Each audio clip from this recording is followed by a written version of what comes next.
뉴스 정면 승부. 이동형의 뉴스 정면 승부.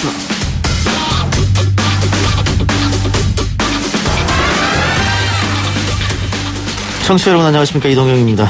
조국 법무부 장관이 정동영 민주평화당 대표를 예방했습니다. 임명을 지속적으로 반대해온 정 대표는 무슨 말을 했을까요? 잠시 들어보겠습니다. 도덕적, 법률적 책임 문제와는 별개로 조국 장관께서는 지금 엄청난 사회적 형벌을 받고 계시다, 그런 생각이 드네요. 그러나 국민이 지금 바라는 것은 조국 장관께서 그동안 말했던 원칙과 상식, 본인에게도 적용되기를 바라는. 오늘이 9월 19일 9.19 평양선언 1주년이기도 합니다. 작년 오늘 평양에 가 있었던 정동영 대표를 만나보겠습니다. 한편으로는 가족 수사가 진행 중인 조국 장관이 이에 대한 발언도 했습니다. 수사 관련된 가진 일들 때문에 많은 부담이 갑니다만은 그걸 대응할 수 없고 발언할 수 없고 이런 상황이라서 그냥 지켜보고만 들려고 합니다. 대신 업무에 충실해서 다른 시간 내에 성과를 내고.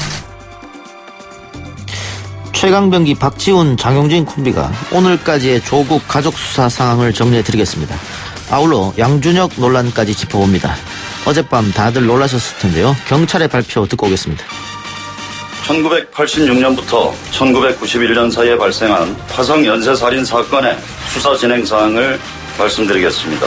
경찰은 2006년 4월 2일 공소시효가 완성된 이후에도 진실규명 차원에서 당시 수사기록과 증거물을 보관하면서 국내외 다양한 제보들에 대하여 사실관계 확인 절차를 진행해 왔습니다. 금년 7월 15일 현장 증거물 일부를 국과수에 DNA 감정 의뢰하였습니다. 밥은 먹고 다니냐? 라는 명대사로 아직까지 회자되고 있는 영화 살인의 추억 속 실화 화성 연쇄 살인 사건 범인의 윤곽이 잡힌 듯 보입니다. 프로파일러이자 순천향대 경찰행정학과 오윤성 교수 3부에서 만나보겠습니다. 그리고 4부 먼저 지하철로 가봅니다. 겉으로 표시하지 않은 초기 임산부를 변경하여 자리를 양보해 주시기 바랍니다. 임산부 배려서 기자가 직접 임산부 배지를 달고 2주간 대중교통을 타봤다고 하네요. 결과는 어땠을까요? 4부 해보니즘에서 확인하시기 바랍니다. 9월 19일 수요일 이동의 뉴스 정면 승부 시작합니다.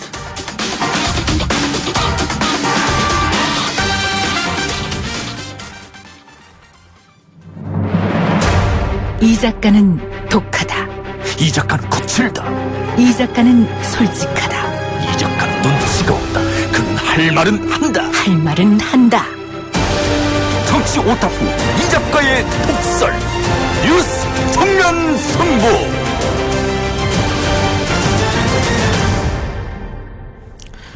9.19 평양 공동선언이 발표된 지 오늘로 꼭 1년이 되었습니다. 70년간 적들을 완전히 청산하고 다시 하나가 되기 위한 평화의 큰 걸음을 내딛자. 문재인 대통령이 15만 평양 시민들 앞에서 했던 연설도 다시 생각이 나네요. 앞으로 갈 길이 더 먼 평화의 길, 그 길 앞에 놓인 과제들에 대해서 이야기해 보겠습니다. 지난해 함께 평양에 다녀오신 분입니다. 민주평화당 정동영 대표 연결하겠습니다. 대표님 나와 계십니까? 네, 안녕하십니까. 예. 자, 9.19 평양 공동선언 오늘 1주년인데요. 생각보다는 조용하게 지나가고 있는 것 같습니다. 어떻습니까?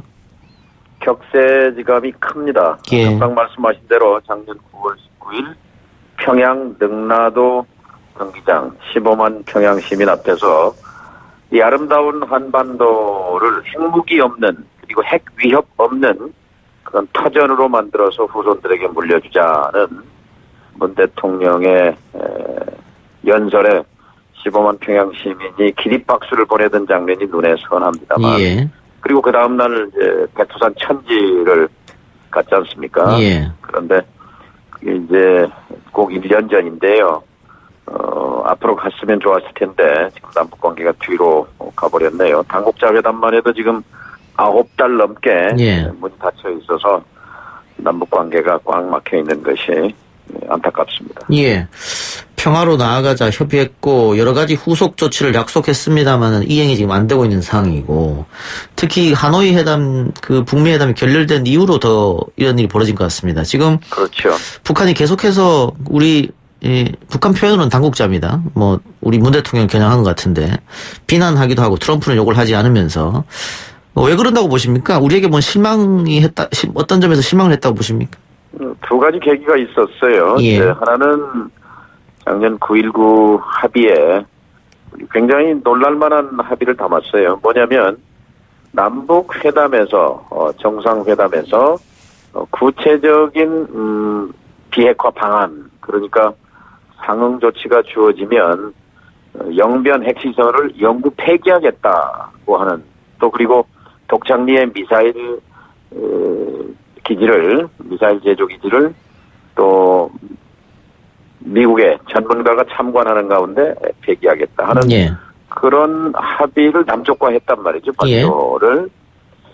네, 그런데 이제 그것은 그만큼 어떻게 보면 남쪽에 숙제를 준 거라고 보는데, 그 이후에 사실 우리 정부가 대북 제재 공조에 묶였죠. 그러니까 미국의 대북 제재에 발을 맞추다가 결국은 남북 간에 합의한 내용 가운데 상응 조치가 주어지면이라는 그 숙제를 이행하지 못한 채 하노이 회담을 맞았고, 이게 이제 노딜 회담으로 예. 끝나버렸단 말이죠. 여기에 대한 실망감, 북쪽으로서는 차라리 9.19 때 남쪽에 그걸 내주지 않고 하노이에서 그 카드를 냈더라면 하는 그런 생각을 할 수 있었겠죠. 예. 그다음 또 하나는 이제 2월 달에 김정은 위원장이 블라디보스톡을 갔을 때 푸틴 러시아 대통령과 정상회담을 했을 때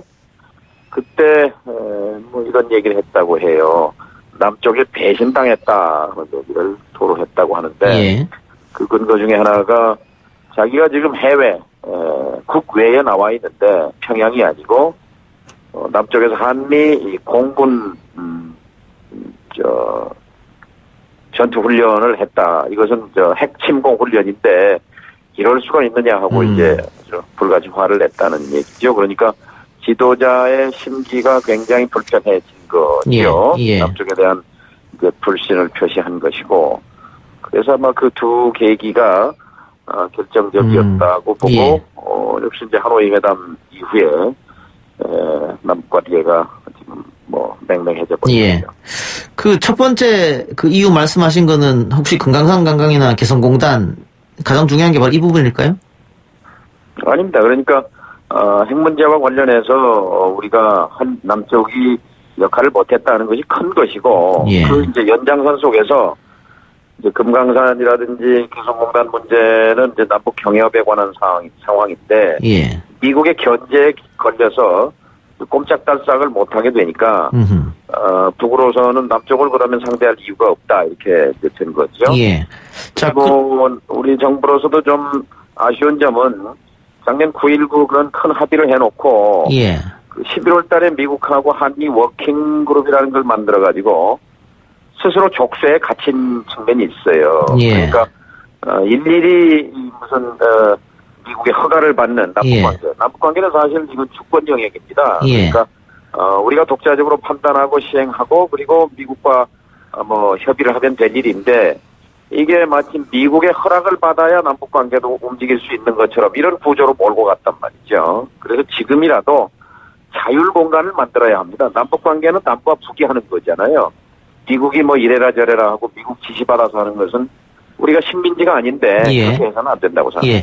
그럼 대표님은 우리 정부가 미국 눈치를 너무 많이 본 게 아닌가 그런 의견이십니까? 눈치 보는 정도가 아니라 아예 틀에 묶여버린 거예요. 한미 워킹그룹이라는 예. 게 워싱턴하고 서울 번갈아서 하는데 일일이 미국으로서 이제 감시 견제가 필요한 거지요. 미국은 그렇다 하더라도 우리의 독자적 영역을 확보했어야 되는데 스스로가 독자 영역을 없애버린 거예요. 이것은 어리석은 판단이었다고 생각합니다. 알겠습니다. 자, 그러면 이제 앞으로가 중요한데요. 다음 주 문재인 대통령이 유엔 총회에 참석하고 또 한미 정상회담이 열리고 트럼프 대통령은 볼튼을 해임했습니다. 일단은 그러면은 멈춰져 있던 그 남북, 북미 평화의 시기가 다시 돌아간다 이렇게 봐도 되겠습니까? 네, 그런 가능성이 있죠. 그러니까 지금 최선희 외교부 부상이 9월 말에 실무회담을 열자 이렇게 이제 9월 9일 날인가 제안했어요. 그리고 다음 날 트럼프 대통령이 볼턴을 해임했단 말이죠. 예. 근데 이제 볼턴 해임 후에 트럼프 대통령이 한 말이 중요해요. 뭐라고 그랬냐. 볼턴이 리비아식 해법을 주장했다. 예. 이렇게 말했어요. 해임 애경으로. 근데 그것은 본인은 리비아식 해법에 동의 안 한다는 또 얘기로 되지 그렇겠죠. 않습니까? 예. 이것은 북한에 대한 명백한 메시지입니다. 그러니까 리비아식 해법이라는 건 이제 카다피를 나중에 붙잡아서 처형했잖아요. 예. 정권 교체를 추구하지 않는다라는 메시지고, 그다음에 리비아식 해법이라는 것은 이제 핵시설, 핵무기를 해외 반출을 또 볼턴이 요구해 왔는데 그걸 요구 안 한다는 얘기니까 일단은 이제 대화의 분위기는 만든 거죠. 예. 알겠습니다. 자, 그러면은 9월 말, 10월 초, 시기는 알 수 없습니다만은 대화는 곧 이루어질 것이다, 북미 간에. 그리고 북미 간의 대화가 이루어지면 그 이후로는 지금 남북 간의 사이가 좋지 않은데 남북 대화도 잘 풀릴 것 같습니까? 과거에는 남북 대화가 선행하고 남북 예. 관계가 좋아지면 이제 북미 관계를 추동하는 그런 구조였는데, 이제 남북이 막히고 북미가 돌아가는 아주 답답한 관계가 됐어요. 과거에 1차 핵 위기 때, 김영삼 정부 때입니다. 북한과 미국이 대화하고 우리는 언저리에서 귀동냥이나 하고 하는 그런 지금 국면이 된 판인데 이걸 깨야 합니다. 그러기 위해서는 이번에 유엔 총회에 문 대통령이 가는데요. 거기서 좀 독립적인 목소리를 내야 합니다. 미국과 북한에 대해서 각각, 그러니까 미국에 대해서도 쓴소리 해야 되고요. 북한에 대해서도 할 소리를 해야 합니다.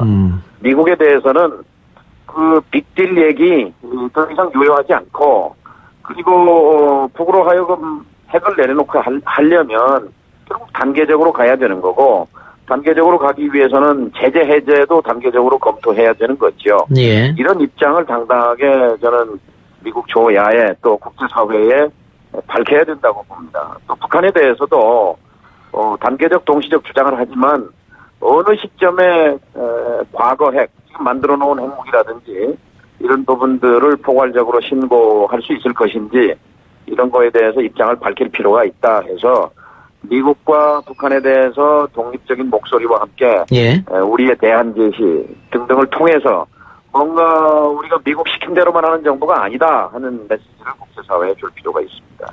주도권을 좀 먼저 잡아라 이런 뜻입니까? 그렇죠. 지금까지는 트럼프를 비위 거슬리지 않는 데다 주안점을 둬왔고 그건 나름대로 의미가 있었지만 지금은 트럼프는 트럼프고 김정은은 김정은이고 또 대한민국 정부는 대한민국 정부입니다. 그런 자세가 필요합니다. 알겠습니다. 자, 국내 정치 얘기도 좀 해보죠. 저희가 오프닝에서 대표님 목소리를 들려드렸는데 오늘 조국 장관 만나셨잖아요. 어떤 얘기를 나눴습니까? 예. 어쨌든 얼마나 힘드신가 해서 위로도 좀 하고요. 그다음에 이제 핵심은 이제 지금 국민이 원하는 것은 조국 장관이 그동안 말해왔던 원칙과 상식, 도덕성, 이것이 조국 장관 자신에게도 본인에게도 똑같이 적용되기를 바라는 거다. 그것을 입증할 책임이 있지 않느냐. 그래서 그 조국 장관의 진실과 진심이 국민에게 받아들여지면 이제 정치적으로 살 수 있는 것이고 그것이 통하지 않으면 그 정치적으로 분립하는 것 아니냐 이제 얘기를 한 거고요. 그다음에 안타까운 건 이제 국론의 분열이지 않습니까? 그래서 법무장관이 중요한 자리이긴 하지만 한 달 반 가까이 이렇게 국론이 두 조각 나서 이렇게 분열상을 보이고 있는 것은 안타까운 일이고, 그래서 이 부분을 비공개 회동 때 한 얘기입니다만 좀 더 큰 틀에서 수습할 수 있도록, 그러니까 사실 4.19 혁명 이후에 제도가 바뀌었고 6월 항쟁 이후에 제도가 바뀌었는데 촛불 혁명이라고 하지만 아직 지금은 제도가 바뀐 게, 법률이 바뀐 게 한 건도 없어요. 그래서 큰 틀에서 정치의 본질이 통합이라고 보면 이 국론 분열을 수습하기 위해서 좀 역할을 해달라, 그런 얘기를 할 수 있습니다. 국론 분열 수습 역할은 어떻게 스스로 결단을 내려라 이런 이야기입니까? 네, 본인도 이제 연연하지 않는다 하는 표현을 했고요. 역할을 주문한 것은 지금 우리 사회를 통합하는 정치가 제대로 돌아가기 위해서는 대통령 권력은 나눠야 합니다. 제왕적 대통령이어서는 안 된다는 거고요. 그러기 위해서는 대통령이 2년 전에 약속했던 선거제 개혁에 합의하면 분권형 권력 분산형 개헌에 찬성하겠다 한 약속을 지켜야지요. 그래서 무슨 조국 장관 사태를 넘어서 한국 사회를 그래도 이런 진통을 겪고 나서 뭔가 국민이 좀 남는 게 있어야 되잖아요. 예. 그러기 위해서는 통합의 정치로 가기 위한 정치 개혁, 예. 그 핵심은 선거제 개혁과 개헌이라고 보는데요. 그 문제에 대해서 조국 장관이 공감을 표시하더군요. 그러면 조국 장관 대답은 여전하지 않겠다 그것밖에 없어서 다른 얘기는 없었습니까 혹시? 제가 어쨌든 어느 지점에 이르면 균형 추가 기우는 법이다. 추가 예. 기울 때를 잘 생각해 봐야 된다. 뭐 이런 얘기를 했는데요. 무슨 뜻인지 잘 알겠습니다. 그 얘기와 함께 자리에 연연하는 것은 아니다. 표현이 있었습니다. 알겠습니다. 자유한국당과 바른미래당이 조국 국정조사 요구서를 공동으로 제출했는데 민주당은 뭐 동의해줄 가능성이 없는 것 같고요. 민주평화당 입장은 어떻습니까? 네, 검찰 수사가 지금 한창 열을 내고 있잖아요. 속도를 내고 있으니까. 예. 검찰 수사를 지켜봐야 하는 거고요. 예. 그러나 이제 인사청문회가 제대로 구실을 못했으니까 지금 국정감사 기간이잖아요. 조금 있으면. 예. 그러니까 국정감사나 국정조사나 같은 법에 의한 운영체인데요. 예. 저는 우리 당으로서는 국정조사에 대한 국민 여론을 한번 들어볼 생각입니다. 여론조사 통해서 국민들께서 국정조사, 검찰 수사와 별개로 국정조사가 필요하다. 그러면 적극적으로 이걸 주장할 생각이고요. 뭐 검찰 수사가 진행 중이니까 지켜보자. 예, 알겠습니다. 예, 그런 생각입니다. 법무부 장관 해임 건의안 뭐 이런 얘기도 나오던데요. 해임 건의안은 뭐 지난번에 황교안 대표가 그런 제안을 저에게 했습니다만 예. 저는 해임 건의안에는 자유한국당과 연대할 생각이 없다라고 선을 그었습니다. 이유가 있습니까? 예? 이유가 뭘까요? 어쨌든 인사권 행사는 대통령이 장관을 임명해서 예. 권한 행사했는데 예. 국회가 맞서는 그건 분열과 대립의 정치를 심화시키는 거죠. 예. 알겠습니다. 대표님 오늘 말씀 고맙습니다. 예, 감사합니다. 예, 지금까지 민주평화당 정동영 대표였습니다. 1부 수사 마치고요. 2부 최강병기 코너로 돌아오겠습니다. 딱딱하고 지루한 뉴스가 소설보다 흥미진진해지는 새로운 경험. 놀라셨죠? 이것이 바로 이동준의 뉴스 정면 승부.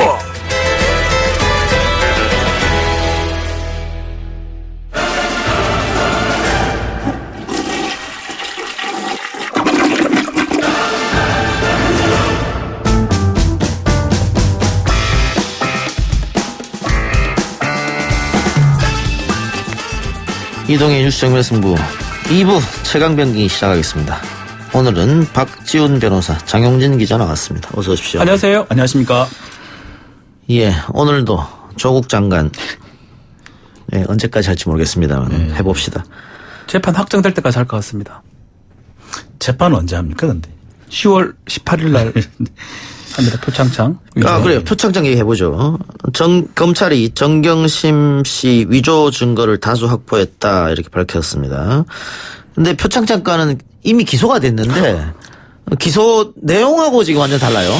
전 처음 봤어요. 기소된 사건에서 객관적 증거가 다시 확보됐다 이렇게 얘기하는 경우가 저는 정말 처음 보고요. 공소장 변경한단 말이잖아요. 예, 그리고 지금 기소한 내용하고 달라요, 내용 자체가. 그러니까, 예. 그래서 이런 경우가 있었나라고 제가 사례를 한번 찾아봤는데 거의 찾기 어렵고, 왜냐하면 검찰 공소장은요, 검사의 얼굴입니다. 예. 그게 가급적이면 틀리지 않고, 마지막 그거를 도장을 받고 딱 냈을 때 자기 일은 끝났다고 일단 생각하거든요. 중간적 일은. 예. 공소유지는 공판검사가 하는 경우도 많고요. 예. 그렇기 때문에 사실 상당히 정교하게 작성하는데 이렇게 영반대의 다른 예. 내용이 되는 경우는 사실상 못 봤습니다. 그러면 우리가 처음에 수사를 어설프게 했다는 걸 자인하는 거잖아요. 그렇습니다. 예. 사실 저는 이렇게 어설픈 공소장을 한번 본 적이 있긴 있습니다. 언제요? 예, 이게 한명숙 국무총리 시 가 이제 기소를 됐을 때 첫 번째 공소장이 두 번째 거 말고 첫 번째 공소장이 이렇게 허술했습니다. 그래가지고 그때도 이 공소장이 왜 이러느냐라고 한 얘기가 많았었어요. 그래서 근데 그때는 기자들이 많이 비판을 했었거든요. 근데 지금 이번 정경심 씨 공소장을 보면 정말 맹물이에요. 뭐 이런 공소장이 있나 싶습니다. 아무것도 특정된 게 없다고 해도 과언이 아닌데 그나마 실제 지금 밝히고 있는 객관적인 사실이나 증거하고 또 배치가 되거든요. 이런 걸 볼 때 수사가 잘못됐다는 걸 자인하는 걸로 밖에 볼 수 없을 것 같아요. 그러면 재판 들어가서 뭐 공소장 변경하고 재판하면 되는데 정경심 위조 증거 다수 확보했다. 이렇게 밝힌 이유는 뭘까요? 이게 검찰에서 뭐 명확하게 밝혔는지 뭐 저도 정확하게 언론을 통해서 나왔는지. 예. 근데 만약에 검찰에서 이렇게 나왔던 정보라면 그만큼 좀 힘들다는 거를 얘기하는 게 아닌가 저는 생각이 듭니다.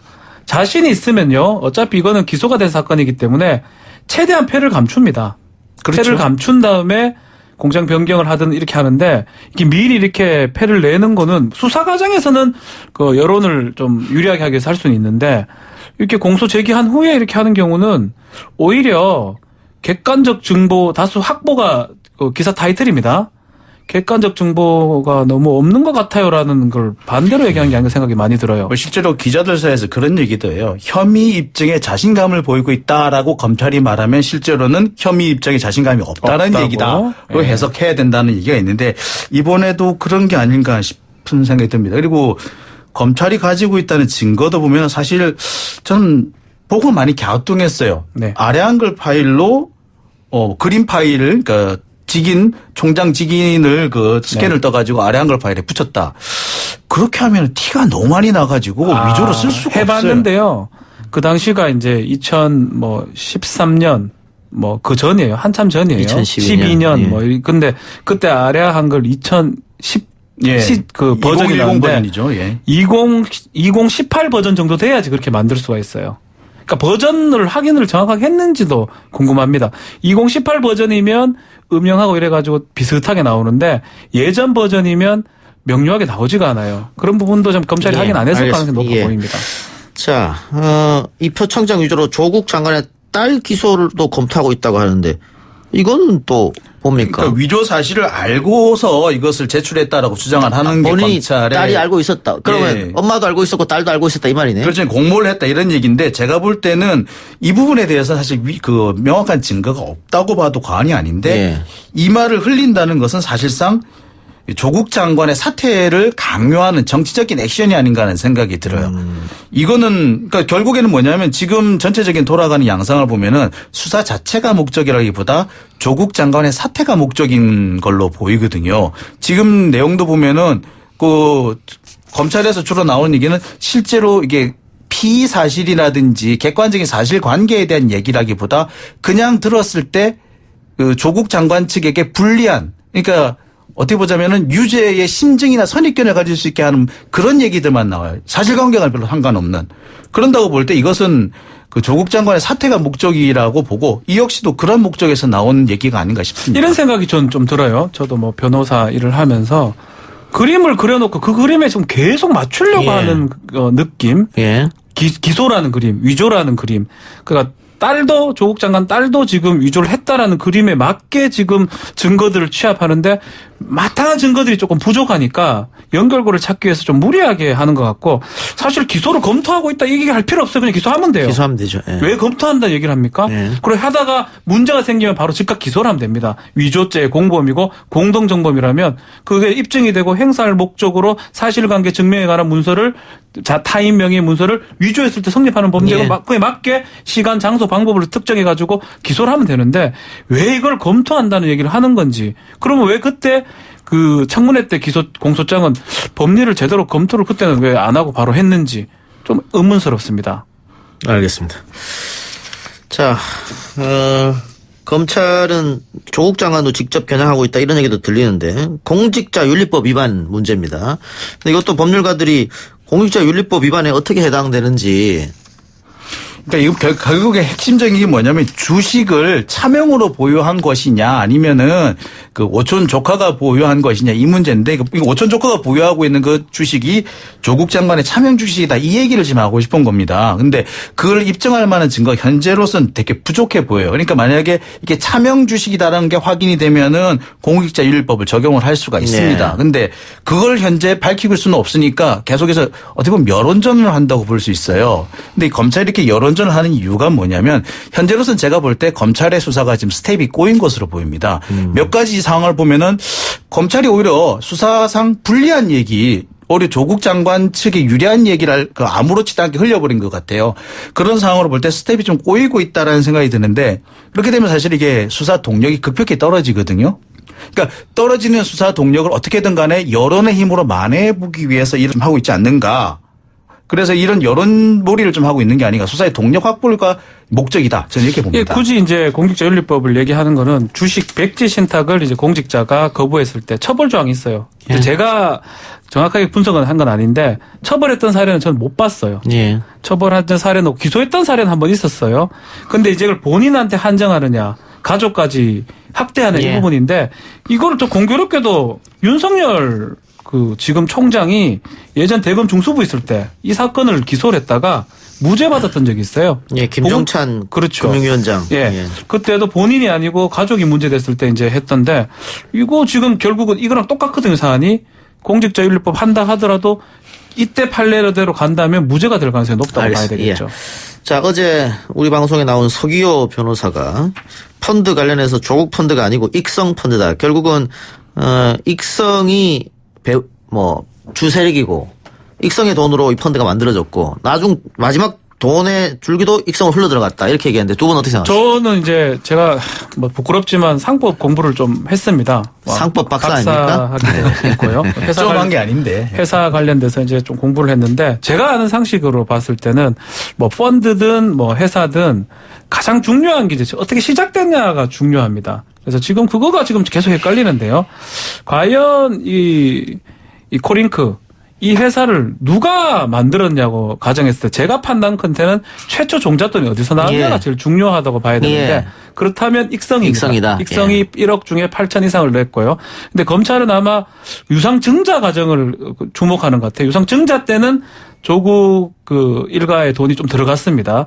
근데 저는 제가 공부하고 배운 바에 따르면 최초를 보면 익성의 소유라고 보는 게 맞는데 검찰은 이상하게 증자할 때 그 과정에서 조국 거다 이렇게 얘기하는 거는 저는 좀 생각이 좀 다릅니다. 제가 볼 때는 일단 조국 펀드는 아니다라고 얘기를 하고 싶어요. 일단 조국 펀드가 되려면은 오촌 조카 혹은 뭐 정경심 씨의 동생이 뭐 조국 장관이나 정경심 씨와 긴밀하게 이렇게 소통을 하고 의견 조율을 하는 그런 과정이 분명히 나와야 됩니다. 근데 현재로서는 그런 과정이 나오지 않았단 말이에요.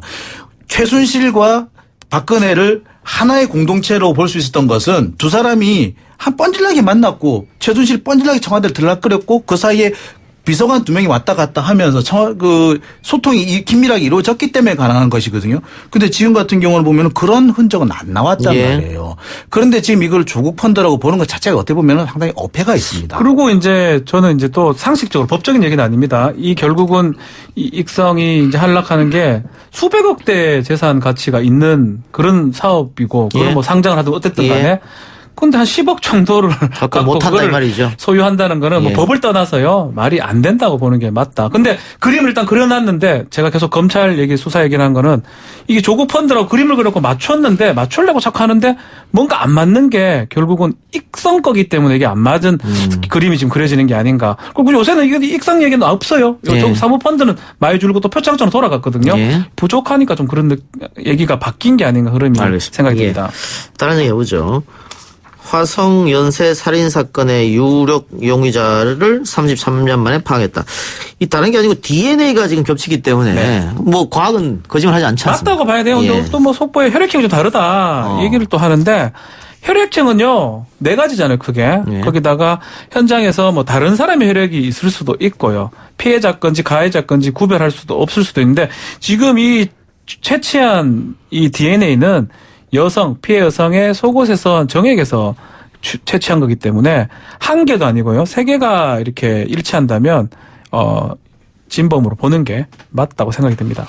최근에 이제 과학 수사 기법이 많이 발달하다 보니까 미세 증거 증폭 기술이라는 게 있다고 그래요. 이제 이렇게 해서 과거에는 그 추출조차가 안 됐던 것인데 그리고 추출이 된다고 하더라도 비교를 할 수가 없었는데 이제 그 증폭 기술을 이용해 가지고 이 부분 이제 비교를 할 수 있는 상황이 됐다고 하거든요. 근데 이런 것 같은 경우를 볼 때 사실 제가 볼 때도 이게 진범이 맞을 것 같습니다. 적어도 근데 지금 총 10건 중에 적어도 3건은 진범이 맞는 것 같고 다른 건에 대해서는 또 다른 결과가 나올 수는 있다고 봅니다. 하지만 적어도 3건에 대해서는 진범이 맞다고 예. 보고 그렇다고 본다면 사실 이 사건의 범인이다라고 어느 정도까지는 예. 뭐 단정 지을 수 있을 것 같습니다. 근데 뭐 공소시효가 지났으니까 처벌은 못할 테고 이 사건의 진실을 알고 싶어하는 국민들이 많을 텐데 지금 일단은 이 용의자 이 씨는 나는 아니다. 아니다 네. 그러죠. 한 것 같아요. 예, 아니다 그럽니다. 예. 그 사실 이 용의자인 이모 씨가 지금 25년째 그 복역을 하고 있는데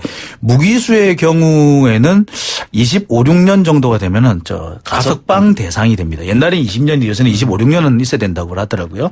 그러니까 그래서 지금 가석방 대상이 될 것 같으니까 자기로서 협조를 안 하려고 할 겁니다. 그래서 끝까지 자기가 아니라고 주장할 거예요. 이제 만약에 이게 자기 수사에 협조를 해가지고 이게 자기가 범인이라는 게 확인이 돼버리면 영원히 이제 석방될 가능성은 없는 거거든요. 그래서 아마 협조를 안 할 것으로 보이고 결국에는 객관적인 물적 증거를 어느 정도 확보하느냐. 그러니까 남은 증거물에서 어느 정도 증거를 확보를 해서 네. 그것과 어느 정도 일치되는지 이런 것들을 확인하는 게 중요할 것 또 같습니다. 하나 그렇게 증거가 좀 확실해진다면 공소시효는 지났지만 신상 공개는 가능하거든요. 현행법상으로도 뭐 특정 강력 범죄이기도 하고 예. 국민 알 권리 차원하고 관계가 있기 때문에 이름하고 얼굴 같은 것들을 뭐 그 포토존 같은데 데리고 와서 찍지는 못하겠지만 예. 뭐 어느 정도 좀 그렇게 공개할 수 있는 방안도 한번 검토를 해봐야 될 것 같아요. 알겠습니다. 요 이야기는 저희가 3부에 오윤성 교수하고 대담이 준비돼 있으니까 그때 가서 더 자세하게 얘기해 보고요.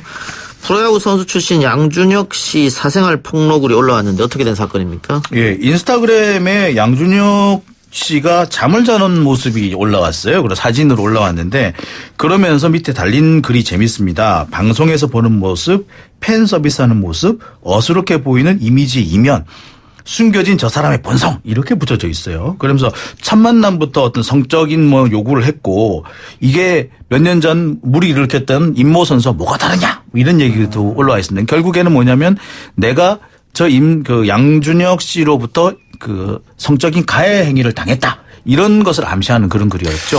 그 뭐 인터넷 게시판에도 양준혁 미투 터졌다 뭐 이런 제목들이 떠오르던데 미투가 아닌 것 같아요. 그러니까요. 좀 이상해요. 아니 양준혁 선수는 미혼이고 이분하고도 합의하에 뭐 좋은 만남을 가졌을 테고. 이분도 성인이고요. 예. 근데 그게 어떻게 이게 미투가 된지 모르겠네. 그러니까 이 여성 같은 경우에는 이제 자기가 이제 강요를 당했다, 즉 뭐냐면 성폭행을 당했다고 주장을 하는 것 같습니다. 내용상을 보면은. 그래서 이게 미투라고 얘기하는데, 그래서 그 전체적인 과정을 보면은 미투라고 보기 어려워요. 두 사람이 같이 지내는 모습을 포착한 사람들이 꽤 많이 있거든요. 성폭행으로 보기도 어려운 게 그 글로 봐도 특정한 어떤 행위를 요구했다는 거거든요. 예. 그건 성폭행이 아닙니다. 예. 성폭행, 폭행협박 이런 게 들어가고 그 사람의 글을 다 맞다 손 치더라도 범죄라든지 미투에 저는 해당할 그러니까요. 가능성이 좀 적어 보입니다. 그래서 양준혁 씨 측에서 아마 강력한 대응을 한 것 같아요. 바로 저 변호사가 선임이 됐고요. 명예훼손이나 이 협박 그런 걸로 지금 고소장을 제출하겠다, 법적 대응을 하겠다 밝히고 있고 본인도 뭐 비슷하게 얘기를 하고 있어요. 뭐 자연스럽게 헤어진 과정인데 왜 이게 이렇게 문제가 되는지 모르겠다라고 얘기를 하고 있습니다. 그러니까 양준혁 씨 쪽 법률 대리인 입장에서는 그런 말도 했어요. 그러니까 그 여성으로부터 협박당했다, 협박당한 그런 증거를 갖고 있다 이런 얘기도 했거든요. 이제 이게 뭐 어떤 이게 될지 모르겠습니다만 아무래도 이런 부분도 좀 공개되면 좀 더 정확해지지 않겠나 싶습니다. 협박당했다고 하는 것은 요거 폭로하기 그 전에 그렇죠. 예. 다른 건으로 협박받았다 이 말이겠네요. 아마 내가 이렇게 공개할 수 있다 이 내용을 뭐 특정한 요구를 하면서 요구를 들어주지 않으면 이렇게 했을 하겠다. 가능성이 있겠죠. 협박 내지 뭐 공갈이 가능할 것 같아요. 그 부분도 쟁점이 될 것 같은데 만약에 고발이 되면 뭐 진실은 밝혀질 것 같은데 문제는 여성이 그 글을 쓰고 다 폐쇄를 또 했어요. 예. 글들이. 근데 이미 뭐 다 퍼졌는데요. 뭐. 네. 그래서 앞으로 뭐 어떻게 될지는 사실 모르겠는데 더 뭐 글을 쓰거나 여성이 하지는 않을 것 같은 생각이 듭니다. 그러니까 양준혁 씨가 그 소속사를 통해서 뭐 법률 쪽으로 어떻게 하겠다라는 얘기도 했습니다만 개인이 또 SNS에 글을 올렸더라고요. 예. 그냥 자연스럽게 만나고 헤어졌다. 예. 그렇죠. 그래서 그 건전한 만남이었다. 오랫동안 이제 미혼이었고 그래서 이제 중년이지만 이제라도 결혼을 하기 위해서 진지한 만남을 가졌지만 뭐 만나는 과정에서 서로 차이가 너무 차이가 너무 많아서 자연스럽게 헤어졌다라는 입장을 밝혔거든요. 그래서 뭐 이게 모든 남녀 관계라는 게 서로 이제 입장 차이가 있기 때문에 이게 어떤 건지 좀 더 지켜봐야 합니다. 그렇지만 현재로서는 이제 양준혁 씨의 대응 쪽에 조금 더 무게가 실리는 것도 사실인 그렇죠. 것 같아요. 네. 예. 그 양준혁 씨 입장은 헤어지고 나서 여성이 앙심을 품고 보복하는 거 아니냐 그런 입장인 것 그런 같고요. 뉘앙스예요. 예. 자, 그런데 어쨌든 양준혁 씨 측에서 소송을 하겠다 이렇게 얘기했습니다. 고소 제기죠. 예. 명예훼손과 협박 혐의로 그 법적 대응 어떻게 봅니까? 양쪽이 이것도 역시 치열한 공방이 예상됩니까? 증거가 부족하다. 만약에 이게 여성이 뭐 다른 것들이 올리겠다고 처음에는 뉘앙스로 얘기를 했는데 그게 뭔지는 모르겠지만 그런 게 있으면 뭐 달라질 수 있는데 이게 다라고 하거나 이것 정도 수준이라면 오히려 여성이 명예훼손 내지 정보통신망법상에 협박 내지 공갈죄가 성립할 가능성이 높아 보입니다. 두 사람은 형사적으로 그렇게 진행이 될 것으로 생각이 듭니다. 예. 형사 끝나면 또 민사로 갑니까? 민사로 글쎄요. 뭐 양준혁 씨가 방송을 지금 많이 또 나와요. 최근에. 나오고 있는데 그 방송에 하차하거나 이러면 모르겠는데 그런 부분은 또 안 보입니다. 그래서 뭐 어떤 명예훼손 해봤자 위자료 정도로 되지 않을까 손해배상은 그걸 할지 안 할지는 뭐 지켜봐야 될 것 같습니다. 통상 두 개를 같이 내고요. 대신 민사소송은 형사소송이 진행되는 경과를 봐가면서 진행하는 그렇죠. 거고. 그럼 박지훈 변호사 생각은 지금 이렇게 재판을 하게 되면 여성 측이 좀 불리할 것이다 이렇게 보시는 겁니까? 지금 본인이 갖고 있는 증거가 이게 다라면요. 뭐 얘기 자체가 아직까지 드러난 게 없기 때문에 다만 뭐 여성한테 유리한 게 별로 없어 보입니다. 다만 여성 쪽에서 얼마나 구체적이고 그렇죠. 일관된 진술 그리고 그 구체적인 진술이 주변의 객관적인 사실과 얼마나 부합하느냐 이게 뭐 관건이 될 것 그렇죠. 같기는 한데요. 그래서 이제 앞으로 좀 더 그 부분도 좀 지켜봐야 되지 않을까 하는 생각입니다. 알겠습니다. 오늘 두 분 말씀 여기까지 듣겠습니다. 수고하셨습니다. 감사합니다. 1, 2부 순서 마치고요. 뉴스 듣고 3부로 돌아오겠습니다. 아 글쎄 안 들려 들을 뉴스 없어 아무 뉴스도 귀에 들어오지 않아 듣고 또 들어도 들을 뉴스 없어 만드는 게 이 프로야 이동영의 뉴스 정면 승부 YTN 뉴스 FM 이동희 정면승부 3부 시작하겠습니다. 앞서 2부에서도 잠깐 짚어봤는데요. 어젯밤 속보로 전해진 뉴스 많은 분들이 아마 놀라셨을 것 같습니다. 30년 전 전국을 공포에 떨게 했던 화성 연쇄 살인 사건의 유력 용의자가 확인이 됐습니다. 이미 다른 강력 범죄로 교도소에 복역 중이라는 사실이 밝혀졌는데 오늘 경찰 발표대로라면 아직 확인해야 할 부분은 조금 남아있는 것 같습니다. 사실상 처벌이 어렵게 된 공소시효 문제도 아쉬운 대목이고요. 자세한 이야기 전문가와 함께 하나하나 짚어보겠습니다. 범죄 심리학자인 순천향대 경찰행정학과 오윤성 교수 나왔습니다. 어서 오십시오. 네, 안녕하세요. 예, 교수님도 이 뉴스 듣고 상당히 놀라셨을 것 같습니다. 아, 그럼요. 저는 뭐 제가 이제 그동안에 이 화성 연쇄 살인 사건과 연관해서 여러 가지 이제 연구를 쭉 해오던 그런 입장이기 때문에 사실 이 사건을 중심으로 해서 학생들한테도 이 사건을 가지고 강의를 하고 예. 그리고 이제 여기서 나오는 여러 가지 어떤 범죄 수법이라든가 또는 증거 수집 또는 과학 수사라든가 이런 것에 대해서 쭉 제가 관여를 해왔던 사람의 한 사람으로서 예.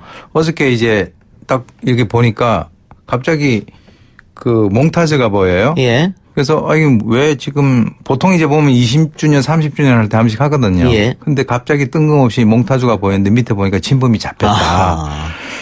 저는 약간 좀 머리가 띵하다라고 하는 그런 것을 제가 느꼈는데요. 뭐 지금 실제로 수사를 했었던 그 당시 수사관들 중에서는 그 과정에서 스트레스를 받아가지고 암으로 돌아가신 분들도 있고 또 뭐 그 문제가 잘못돼가지고 도중에 옷을 벗고 나오신 분들도 있는데 예. 이런 모든 분들이 뭐 어떻게 보면 뭐 서로가 붙들고 울었다라고 하는 얘기까지 있으니까 예. 정말 그 저희들한테 주는 충격이 상당히 큰 것 같습니다.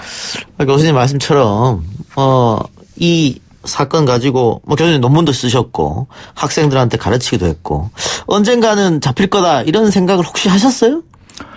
저는 사실은 하지 못했어요. 연구 미제로 남을 것이다. 예, 연구 미제로 남을 것이다. 예. 왜 그러냐면 이제 그 당시에 우리가 이제 이 사람이 왜 그러면 그 이후에 이런 그 살인 행위를 계속하지 않을까라고 하는 것은 그것을 추정해 보는 것은 그렇게 어려운 일은 아닙니다. 예. 몇 가지로 추정을 해 보게 된다면 그 당시 20대면은 지금 한 50대 정도 될 거니까 예. 뭐 병사를 했거나 아니면 교통사고라든가 이런 것으로 인해서 사망을 했을 가능성이 있고 예. 또 하나의 어떤 그 아주 가능성이 있는 것은 혹시 수감 기간에 수감되어 있는 것은 아닌가. 왜 그러냐면 범죄자들이 큰 사건을 벌리고 난 뒤에 이제 자기 몸을 안으로 숨기는 그런 경우가 있는데요. 이번과 같이 또 다른 살인 사건의 범인으로서 이번에 예. 어떤 유력한 용의자로 등장했다라고 하는 것과 연관해서는 참 이게 예상치 어려운 그런 상황이죠. 교수님도 방금 이야기해 주셨습니다만 같은 연쇄 살인범이죠. 유영철도 사망했거나 수감됐을 것이다 이런 얘기를 했다고 하던데 이 연쇄 살인범들은 범죄를 계속 저지르지 않으면 안 됩니까? 사실은 이제 그 살인 충동이라고 하는 게 있죠. 예. 그래서 이제 사건과 사건 간에 있어서의 그 간격을 우리가 심리적 냉각기라고 그러는데 예. 그 심리적 냉각기라고 하는 것이 아주 그 살인 충동이 일어날 때는 하루에 2건씩 이렇게 살인을 하는 경우도 있고 본인이 이제 경찰에 의해서 추적을 받는 그런 상황에서는 소위 얘기해서 뭐 이렇게 잠수를 탄다 그러죠. 예. 그래서 한 1년, 2년 또는 뭐 5년 이상 그 어떤 기간을 보내는 그런 경우도 있는데 이걸 우리가 심리적 냉각기라 그래서 연쇄살인에 있어서 가장 핵심적인 그런 개념이에요. 예. 그런데 이제 제가 볼 때는 뭐 우리가 사건 간에 있어서 그런 시간적 간격 같은 것도 제가 이제 분석을 해 놓은 것이 있죠. 그러면 이 하성 연쇄 살인 사건이 마지막 사건이 91년이었나요? 그렇죠. 예. 91년이죠. 그리고 지금 그 부산에 수감되어 있는 그 용의자가 94년도에 또 다른 사건을 저질러서 수감됐지 않습니까? 네, 그렇습니다. 그러면 하성 사건하고 3년간의 터울이 있거든요. 네. 그 3년 동안 그러면 아무것도 안 했겠느냐, 다른 걸 하진 않았겠느냐, 이런 이야기도 좀 나옵니다. 어떻게 생각하십니까? 뭐 그것은 이제 경찰 수사를 통해서 지금 좀 더 밝혀져야 될 그런 부분들인데요. 예. 사실 이제 방금 말씀하셨던 94년도에 그 청주에 있었던 그 처제 살인 사건 같은 경우는 똑같은 살인 사건이긴 합니다만은 앞에 있는 여러 연쇄 살인 사건과의 그 근본적인 차이가 있어요. 예. 어떤 차이가 있냐면 앞에 거는 전부 다 비면식에 의한 관계고 예, 지금 94년도에 경찰에 의해서 검거돼 가지고 사법 처리받는 바로 그 처제 살인 사건은 예. 면식 관계라는 거죠. 예. 이 면식 관계에 있다라고 하는 것은 경찰의 입장에서는 훨씬 더 수사를 해서 범인을 검거할 수 있는 그런 확률이 상당히 높다라고 하는 그런 그렇겠네요. 측면에서는 예. 결정적 차이가 있습니다. 예, 예. 그런 차이점이 있기 때문에 경찰이 조금 더 알아봐야 되는 거고. 자, 이 화성 연쇄 살인 사건 8차 사건은 진범이 다른 사람이 잡혔고요. 그렇죠. 나머지가 과연 누가 했느냐 이건데 지금 이 이모 씨 같은 경우에는 그 DNA하고 일치하는 게 5차, 7차, 9차 사건이라고 일단은 경찰이 발표한 것 같습니다. 네. 그러면은 이것만 봤을 때 나머지 1, 2, 3, 4차 사건 또 6차 사건도 이 사람이 했느냐 이 부분이 중요한 거 아니겠습니까? 그것은 이제 약간의 오해가 있을 수가 있는데요. 지금 그 1차에서부터 모든 사건 관련돼서는 다 DNA를 확보를 한 것은 아니에요. 예. 그러니까 지금 경찰에서 확인을 할 수 있는 것은 기존에 가지고 있는 그 DNA를 확보를 하고 있는 그 사건에 대해서만 예. 지금 이제 그 확인을 할 수 있는 상황인데요. 얼마 전에 최초에 얘기했을 때 뭐 DNA 일치되는 사건이 2건이라고 했다가 한 건 더 늘었지 않습니까? 예. 그러니까 제가 추정컨대는 지금 이제 그 수사가 진행되고 있는 그런 과정이 아닌가 이렇게 생각이 돼요. 예. 근데 우리가 과학적으로 생각하기에 또 상식적으로 생각하기에 DNA가 검출됐다고 하면은 정말 완벽한 증거가 나온 건데 지금 이 이모 씨 같은 경우에는 내가 한 일이 아니다 부인하고 있다고 그러거든요. 그와 유사한 그 사건이 있었습니다. 그게 이제 그 더들강 여고생 살인 사건이라고 그래서 나중에 이제 그 DNA가 그 확보를 하고 있었는데요. 그 피해자의 몸에서 나온 DNA를 확보를 하고 있는 상태에서 가해자, 즉 다시 말해서 범인이 나중에 이제 DNA를 제출해가지고 그 두 개가 일치가 됐음에도 불구하고 본인은 범인이 아니다라고 얘기하다가 나중에는 그런 DNA를 남기게 된 그런 관계를 갖기는 했지만 죽이지 않았다. 또 이렇게 얘기를 했거든요. 예. 아마 이 지금 범인의 입장에서는 지금 현재 공황 상태에 빠져 있지 않겠나. 그래서 일단 무조건 부인을 하고 보는 거죠. 일단은. 그런데 이제 확실한 것은 그 DNA가 하나도 아니고 지금 세 개가 다 일치되고 있다라고 하는 것은 예. 이 연쇄살인과에 있어서의 연관성이 굉장히 강력하다라고 하는 것을 시사해주고 있는 것이죠. 예. 그런데 오늘 기사 나온 거 보니까 혈액형이 다르다는 얘기가 나왔거든요. DNA가 같은데 혈액형은 어떻게 다를 수 있을까? 그게 이제 또 이런 문제가 있습니다. 우리가 보통 이제 혈액 검사 같은 걸 하면은 아주 그 깨끗한 그런 상태에서 그 혈액형 검사를 하는데 사실 예. 사건 현장에 있어서는 뭐 부패가 되거나 오염이 되거나 하는 그런 여러 가지 문제가 있기 때문에 예. 그 혈액형을 밝히는 데 있어서의 어떤 그 실수가 있을 수도 있어요. 그게 오염될 수 있다 이 말씀입니까? 오염될 수 있다는 예. 거죠. 그래서 이제 제가 뭐 다루고 있는 어떤 사건도 하나 있는데 그것도 이제 처음에 그 혈액형과 나중에 혈액형이 바뀐 그런 경우도 있거든요. 그런데 여기서 중요한 것은 혈액형보다도 DNA가 일치된다라고 하는 그 사실에 대해서 우리가 주목을 한다면 뭐 이 범인 가능성은 거의 99.99%가 아닌가라고 생각이 됩니다. 지금 이 용의자가 청주 사건 때문에 무기징역을 받았고 부산교도소에 한 번도 문제를 일으키지 않고 1급 모범수로 복역을 하고 있다. 네. 그래서 가석방을 노렸던 거 아니냐. 그렇기 때문에 지금 DNA가 발견돼도 인정하지 않고 그러는 거 아니냐 이런 주장도 있습니다. 본인으로서는 아주 가슴이 아픈 거죠. 지금 이제 1급 그 모범수라고 하는 것은 가석방이 멀지 않았다라고 하는 것이고 아하. 지금 들어가서 본인이 그동안에 정말 남들이 봤을 때는 모범적으로 생활을 해왔다는 거죠. 예. 그렇다면 언젠가는 가석방에 의해서 자기는 자유의 몸이 될 거라고 예측을 했었는데 갑자기 지금 현재 이 DNA 일치 문제로 수사기관이 자기를 찾아와 가지고 예. 너 범인 아니냐라고 하는 이 상황이니까 아마 범인의 마음속으로 들어가 보면은 거의 지금 공황 상태에 빠져 있지 않나라고 예. 생각을 할 겁니다. 여러 가지 교수님하고 이야기해 보니까 교수님은 확신하신 것 같네요. 지금 이 사람이. 왜 그러냐면 이제 DNA가 불일치할 수 있는 그 확률이라고 하는 것이 과학적으로 예. 10의 23승분의 1이라고 하니까 예.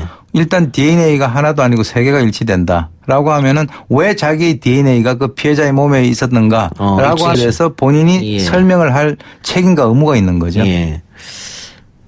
지금의 경찰 기술이라든가 수사 기법이라든가 이걸 그 당시로 갖고 가면은 그때 충분히 잡을 수 있었겠습니까? 그렇죠. 지금 CCTV가 곳곳에 있고. 그렇긴 하겠네. 그거는 연쇄살인이 안 되고. 예. 처음 그 살인은 한두 번 했을 때 바로 근거됐을 가능성이 큰 것으로 보는데 그때만 하더라도 사실 그쪽 화성 지역이 상당히 인구도 별로 없었고요.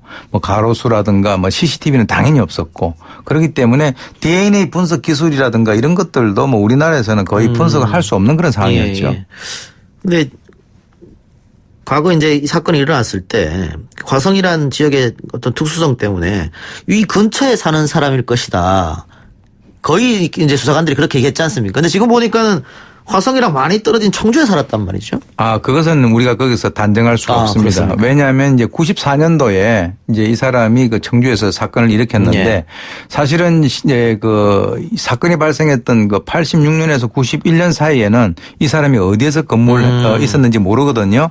그 당시에 20대고 그렇다면은 차를 갖고 있지 않았을 가능성이 커요. 예. 그 당시에. 예. 그러면 제가 추정컨대 나중에 확인해 봐야 되겠습니다만은 사건이 발생했을 때는 적어도 이렇게 버스라든가 예. 이런 수단을 통해 가지고 그쪽에 접근을 할 수 있을 정도의 가까운 거리에 살았을 가능성이 크다. 그리고 그 이후에 이제 94년도 정도에는 청주 쪽으로 갔을 가능성이 크다는 거죠. 그거는 또 경찰이 좀 조사를 해봐야겠네요. 조사를 해봐야 될 사안입니다. 예.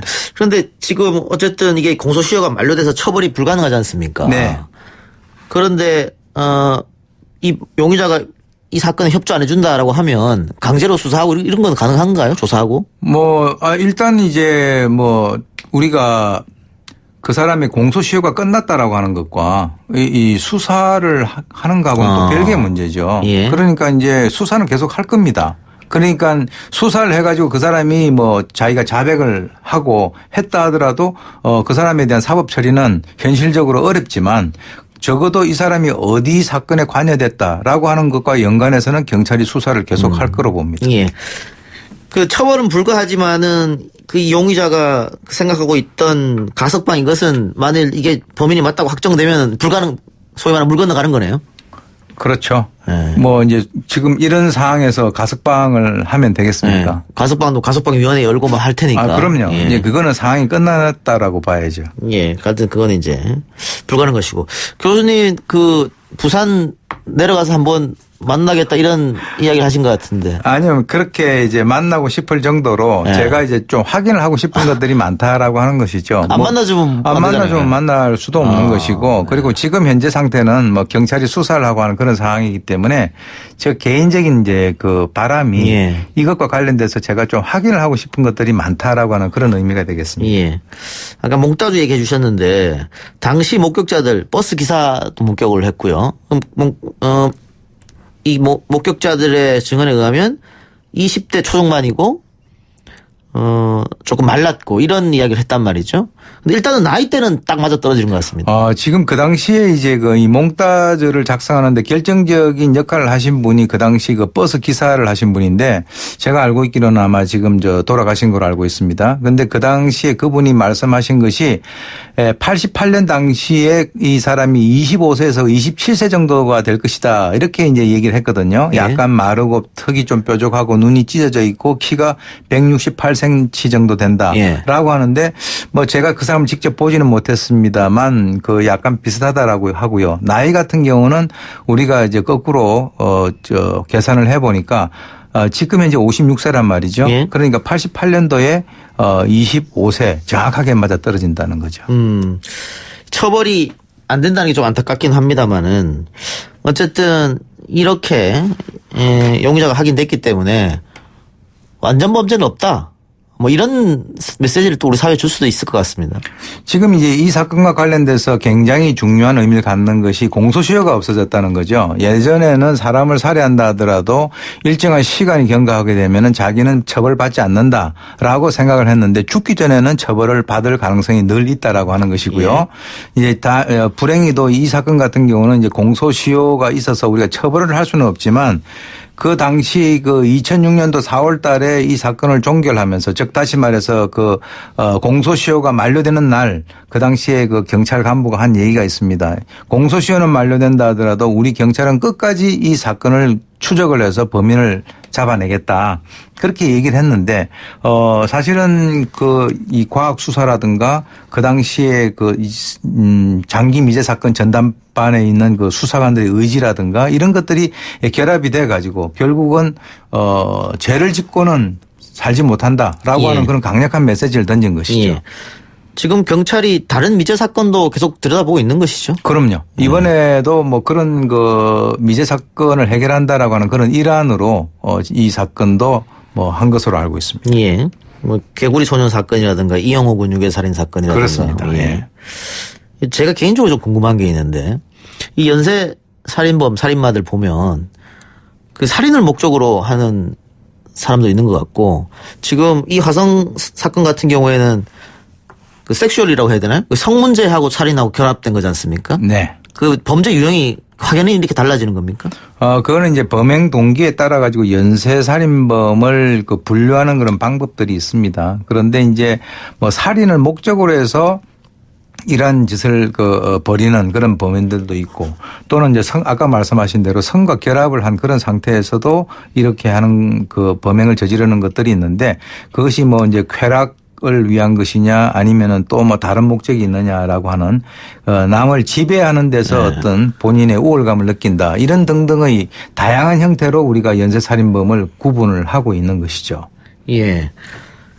우리가 흔히 말하는 소시오패스, 사이코패스 그런 범주에 들어가는 겁니까? 저는 이 사람에 대해서 뭐 그런 그 어떤 측정을 해보진 않았지만 뭐 충분히 이 사람이 하는 여러 가지 것들을 보게 되면 사이코패스라든가 소시오패스 가능성을 갖다가 우리가 배제할 수 없고 반사회적 인격 장애자라든가 그다음에 특히 이제 이번에 교도소에 들어가 가지고 아까 말씀하셨던 1급 모범수로서 본인이 수십 년 동안 자신을 위장했다라고 하는 것은 또 다른 의미에서 이 사람이 정말 진정한 그 화성연쇄 살인의 진범이 될 수 있는 그런 자질을 갖췄다. 그 좋지 않은 자질이죠. 자기를 철저하게 숨겼다는 거예요. 네. 그런 측면에서도 우리가 주목을 해볼 필요가 있습니다. 예. 그리고 또 많은 분들이 궁금해하시는 거 이런 뭐 악인이라고 하죠. 예. 타고나느냐 아니면은 사회적으로 이렇게 살아가면서 배워나가느냐. 그게 이제 늘 이 범죄 원인과 연관해서는 유전이냐 환경이냐는 예. 그런 문제인데요. 예. 네, 사실은 뭐 완전히 모든 사람들이 동일한 상태에서 유전적인 것이 제로인 상태에서 시작을 하는 것은 아니에요. 그런데 중요한 것은 그 범죄성에 따라서 조금씩 다 다르죠. 그 자기 그 부모로부터 받은 그런 범죄성이 있다 하더라도 중요한 것은 그 범죄성을 이 주위에 있는 사회에서 어떻게 교육시키고 예. 잘 순화시켜 나갈 것이냐. 그래서 저는 이렇게 얘기를 합니다. 유전은 총알을 장전하고 환경은 방아쇠를 당긴다. 뭐 어느 한쪽이 요인을 많이 끼친다 이렇게 볼 수는 없다 이 말씀이네요. 그렇죠. 두 개가 적절한데 우리 인간의 목은 유전이 아니고 바로 환경과 교육 그리고 상대에 대한 여러 가지 어떤 그 인간관계를 맺는 데 있어서의 기술과 그 테크닉이 중요하다고 봅니다. 예, 알겠습니다. 자, 아직은 이제 수사 초기 단계인데 앞으로 어떤 추가 수사가 이제 진행이 되는 겁니까? 일단은 지금 그 해당되는 그 수감자가 자신의 범행을 부인을 하고 있는 상황이기 때문에 이제 예. 설득을 해야 되겠죠. 예. 그래서 지금 나와 있는 것만 해도 3건이고 뭐 추가적으로 더 이제 그 뭐 이미 확보가 돼 있는 DNA와 연관을 해가지고 분석이 나와서 3건이 4건 뭐 5건 될지는 모르겠습니다만 현재 나와 있는 것만 가지고 그 해당되는 바로 이 그 유력한 용의자를 설득을 해서 적어도 우리가 처벌은 현재 더 이상 하지 못한다 하더라도 이 사건의 실체적인 진실을 밝혀서 유가족들의 어떤 그 한을 예. 풀어주는데 우리가 좀 더 방향을 잡아야 되지 않겠나 이렇게 생각이 됩니다. 5336번님께서 강력 살인 사건인데 왜 이제서야 유전자 대조 작업이 이루어졌습니까? 라는 질문. 그것은 이제 유전자법이 이제 2010년도에 이제 만들어졌고요. 그 이전까지는 유전자를 그 강력 범죄자가 의무적으로 제출해야 된다라고 하는 그런 법이 없었어요. 그래서 이제 유전자 데이터베이스가 일단 만들어져야만 그러한 어떤 비교 작업을 통해서 이제 이루어지는 것이고 특히 이제 이 사건 같은 경우는 이미 공소시효가 만료된 그런 상태이기 때문에 지금 이제 그 미제 사건 전담반에서는 어디에다 포커스를 두고 있냐면 아직까지 공소시효가 만료되지 않은 사건에 대해서 집중을 하기 때문에 예. 아마 이런 사건들 같은 경우는 조금 그 우선순위에서 약간 밀렸을 가능성도 우리가 있다. 그러면 만일 이 사람이 그 수감이 안 됐다거나 혹은 뭐 전과가 없어서 이 DNA 채취를 못했다고 하면 계속해서 미제로 남았을 가능성이 높네요. 100%죠. 대조를 못하니까. 그렇습니다. 아하. 알겠습니다. 마지막으로 이모 씨가 계속 지금은 뭐 범죄를 부인하고 있습니다만은 협조를 좀 해줬으면 좋겠는데 아주 오래된 일입니다만은 자기가 했던 일은 다 기억하고 있겠죠. 세세하게. 그날 무슨 일이 있었는지. 다 기억을 하고 있는데 자기의 무의식 속으로 다 밀어 넣었을 겁니다. 생각하고 싶지 않은 것이기 때문에 예. 자신에게 이 의식 세계에서는 자신은 이 사건하고 전혀 상관이 없다라고 해서 끊임없는 자기 세뇌를 했을 것이고 그 기억들을 이 무의식 이 그 서랍을 열고 안에 집어넣었는데 이제 그 서랍을 열고 다시 꺼내는 작업을 해야 되겠죠. 쉽지 않겠네요. 네, 쉽지는 않을 겁니다. 알겠습니다. 조금 더 지켜보죠. 교수님 오늘 말씀 고맙습니다. 네. 3부 순서 마치고요. 4부 해보니즘으로 돌아오겠습니다. 뉴스 신동 이 작가와 함께하는 비포장 뉴스 해학 뉴스 정면 승부.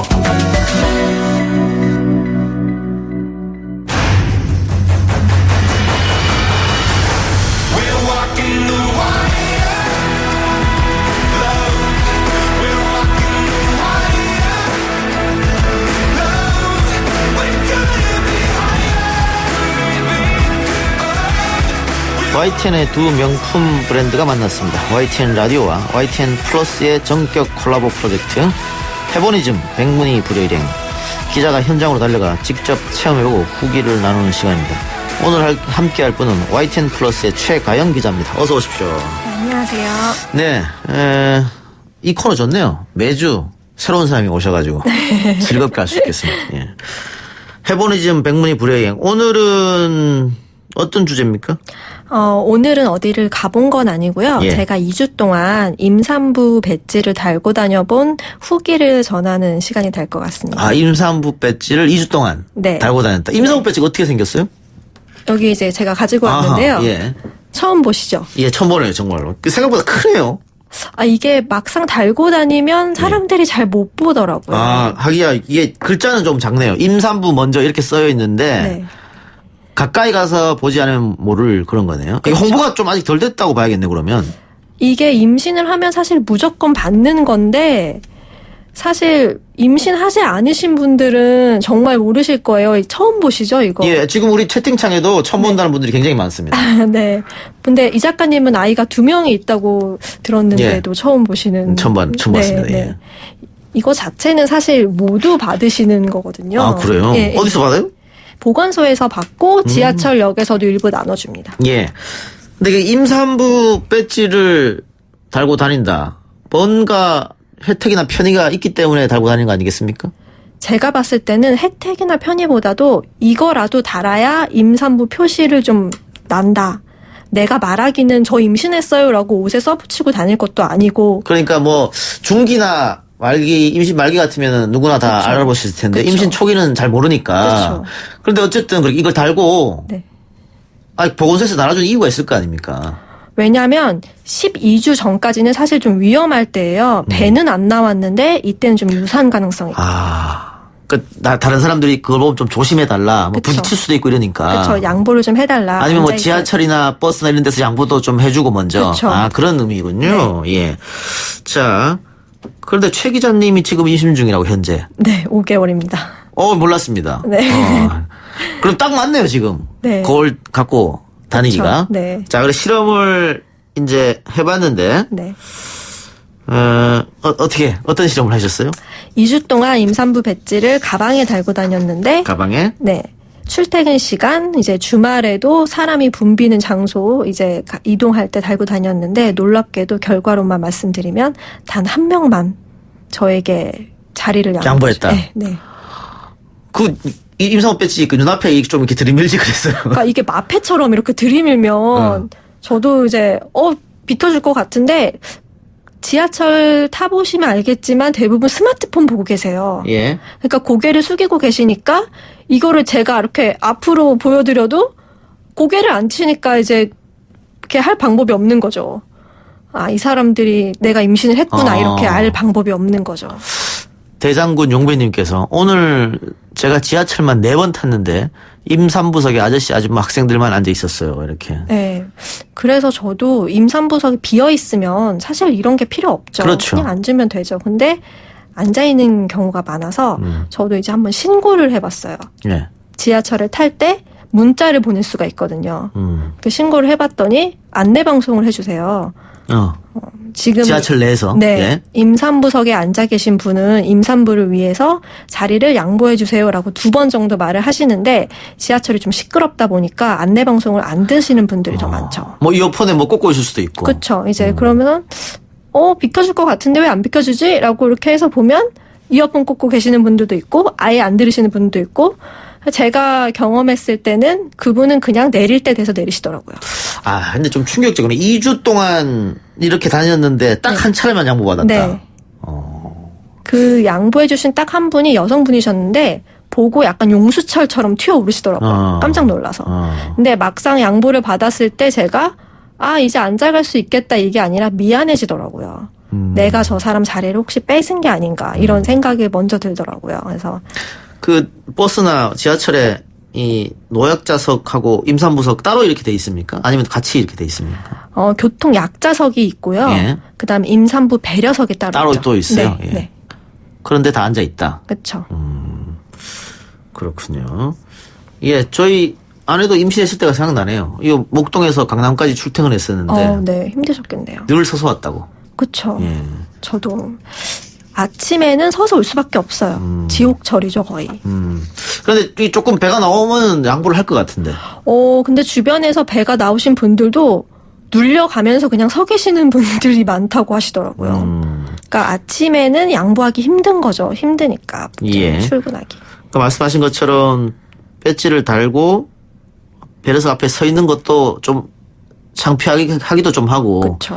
아유, 내가 비키라는 강압 같기도 하고. 그쵸. 그런 것 같습니다. 왜냐하면 사실 배려석이잖아요. 그러니까 배려를 해도 그만 안 해도 그만 이런 생각이 있을 수도 있을 것 같아요. 예. 아니, 그러니까 자리가 이렇게 있으니까 앉을 수도 있을 것 같긴 해요. 그쵸. 네. 자리가 있는데 굳이 서서 가야 되나. 그런데 이제 임산부가 오면 그때는 당연히 그쵸. 양보해야지. 네. 라고 많은 분들이 생각은 하고 있는데 앉아가다 보니까 뭐 임산부가 누군지도 모르겠고. 그쵸. 또 내가 스마트폰 보면서 좀 집중하다 보니까는 그쵸. 누가 앞에 와 있는지도 모르겠고. 이러다 보니까 이제 무용지물처럼 돼버렸네요, 이게. 그렇죠. 실제로 그 일반인 4,977명을 대상으로 설문조사를 했을 때 임산부 배려석에 앉아서 그냥 멍하니 간다는 사람이 한 47%지만 스마트폰을 보면서 가는 사람이 32.85%예요. 그러니까 3분의 1은 그냥 볼 새가 없는 거죠, 사실. 앞 사람이 배가 나왔는지 배지를 달고 있는지. 이제 그러다 보니까 저 같은 경우 임산부 배려석이라고 하지 말고 그냥 임산부석이라고 해서 비워두는 게 어떠냐. 아예 법적으로? 네. 왜 지금 한 양에 몇 자리 정도 있어요? 한 자리, 양 끝에 한 자리 정도씩 있거든요. 양 두 끝에 자리. 네. 하나 두 자리? 네, 그 정도. 두 자리 정도면 진짜 지금 최 기자 이야기한 것처럼 배려석이 아니고 그냥 임산부석 이렇게 해도. 그렇죠. 근데 이제 배려석이다 보니까 배려하고 싶을 때만 한다 이러시는 분들도 있잖아요. 근데 서울 지하철 공사 같은 경우에는 노래가 있어요. 홍보 노래가.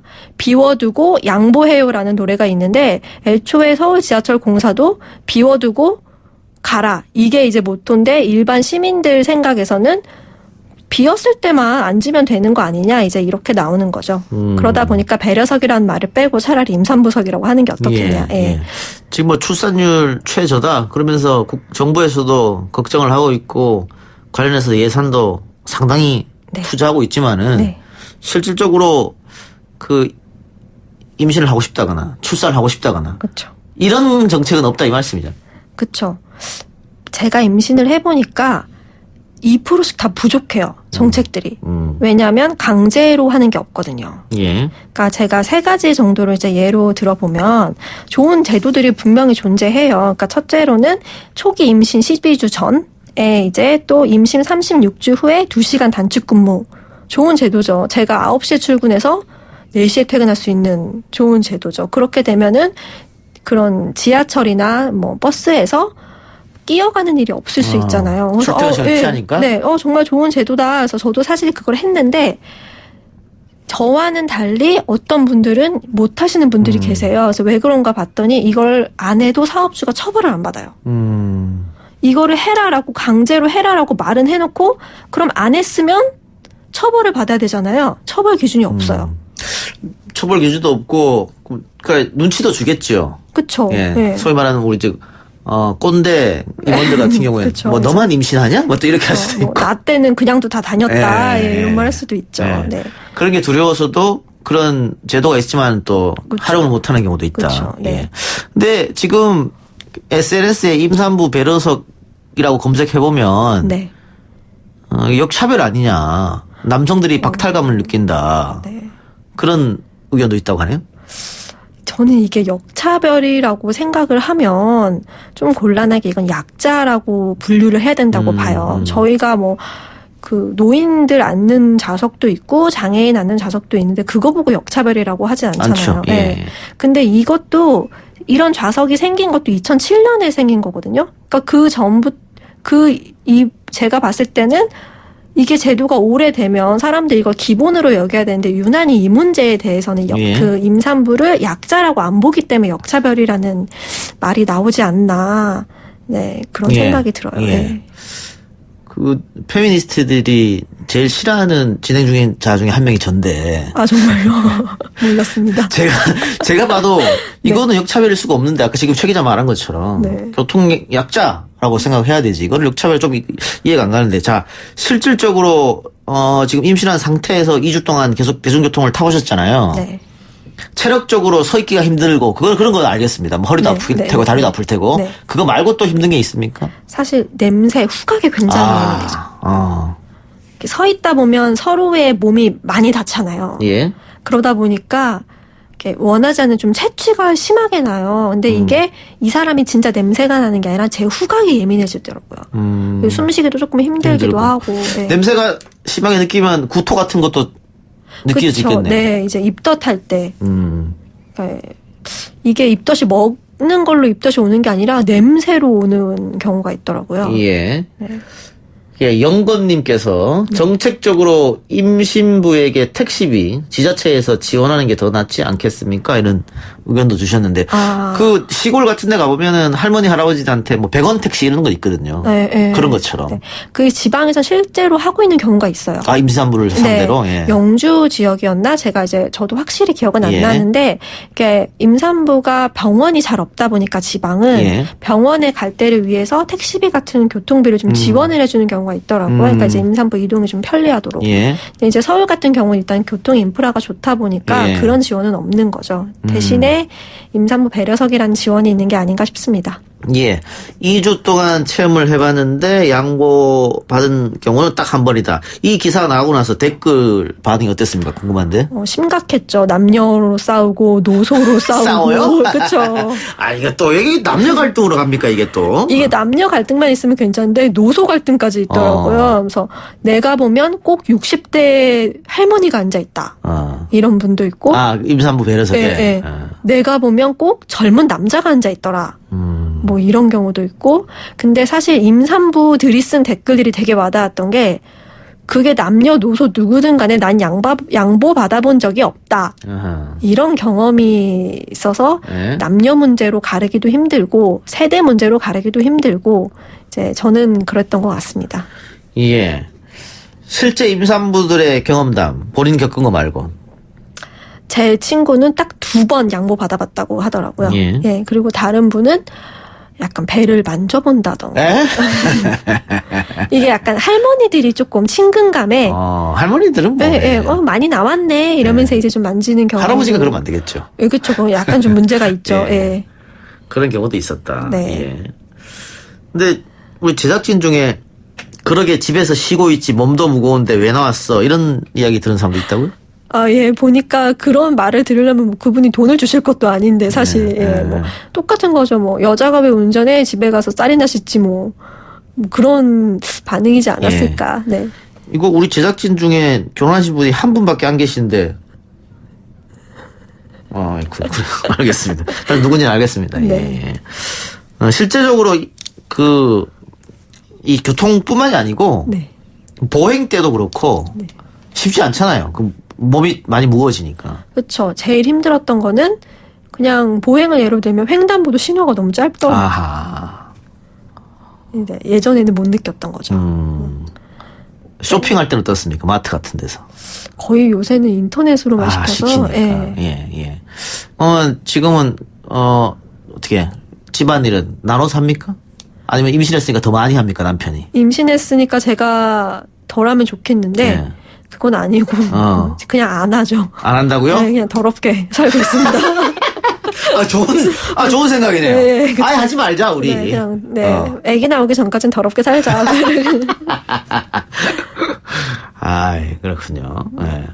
근데 본인이 어떻게 이제 임신했다 이야기 뭐 주변에도 했을 거고 또 실질적으로 임신한 걸 뭐 아는 사람도 계실 테고 나름대로 내가 애를 갖고 있으니까 배려를 하는구나 사람들이 이런 건 느낀 적이 있습니까? 뭐 교통 말고라도.